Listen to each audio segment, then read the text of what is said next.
Audio Jungle.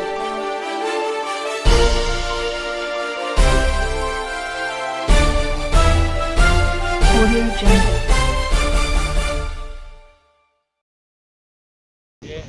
ఉద్దపల్లి బండను సుందరీకరణ చేయడానికి గతంలో 4-5 సంవత్సరాల నుంచి వర్క్ నడుస్తూ ఉన్నటువంటి దానిని ఇంకా అదనంగా నిధులు కేటాయించడానికి ఒకటైతే గతంలో స్మార్ట్ సిటీ ఫండ్స్ని కరెక్ట్గా ప్రాపర్గా యూజ్ చేసుకోలేక గత ప్రభుత్వంలో వెనుకకు చరిత్ర ఉన్నది. మేము వచ్చిన తర్వాత ఇచ్చిన నిధులు కాకుండా అడిషనల్గా నిధులు కావాలని చెప్పి స్టేట్ గవర్నమెంట్కి తీసుకురావడానికి ప్రయత్నం చేసినాం, తీసుకొచ్చినాం, సక్సెస్ అవుతున్నాం.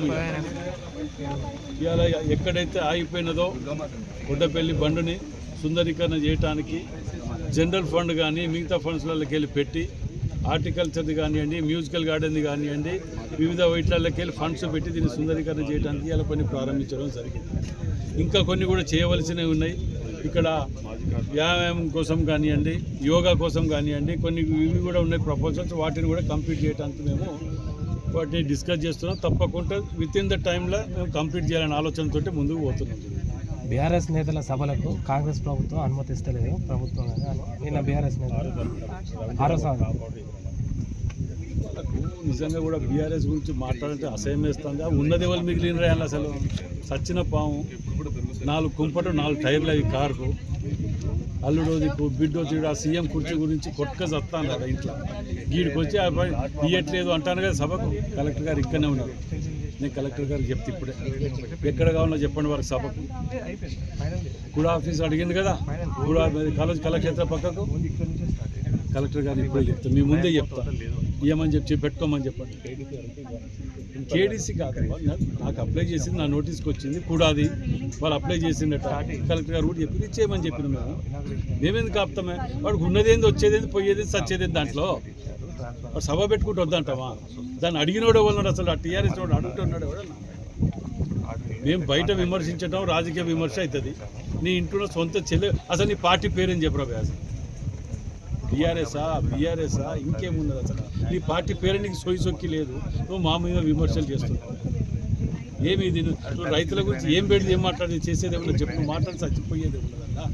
రైతులకు బేడీలు వేసి ఖమ్మంలో తిప్పినాడు నువ్వు. మేము రాహుల్ గాంధీ గారు వచ్చి ఇక్కడ పెట్టి 2 లక్షల రుణమాఫీ అని చెప్పినాం. బరాబర్ చేసినాం. మేము 70% చేసి ఇంకా 30% చేయలేదని మాట్లాడతాం. అర్హత ఉన్నోడికి లేనోడికి ఏమంటాడా? వాళ్ళు ఇచ్చినట్టు దళిత బంధువులు ఇచ్చినట్టు ఉన్నోడికి లేనోడికి ఏమంటావా? మాతోటి కాదు. నువ్వు 10 ఏళ్ళలో ఏం చేసినావు? 1 లక్ష మాఫీ చేస్తా అని చెప్పి చేయకపోతే మిత్తి కడతా ఇది చేయకపోతే దానికి 25,000 అంటే 25 మాఫీ చేయగానే మళ్ళీ 25 మిత్తి పడుతూనే ఉండే. ఎన్నడూ చేయలేని ముఖాలు ఇలా రైతుల గురించి మాట్లాడతారు.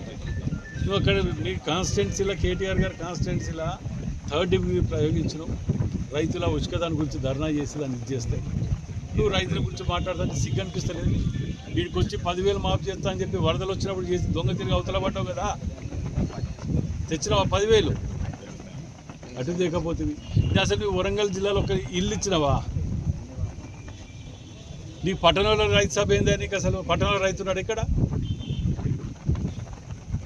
నేను ఇప్పుడు అడుగుతాను కదా మా మీద. నిన్న వీళ్ళకి ఏమి తోయక, ఏమి చేయాలనో ఆలోచన తోయక ఓ బండ వేసి పారేయాలి కాంగ్రెస్ పార్టీ.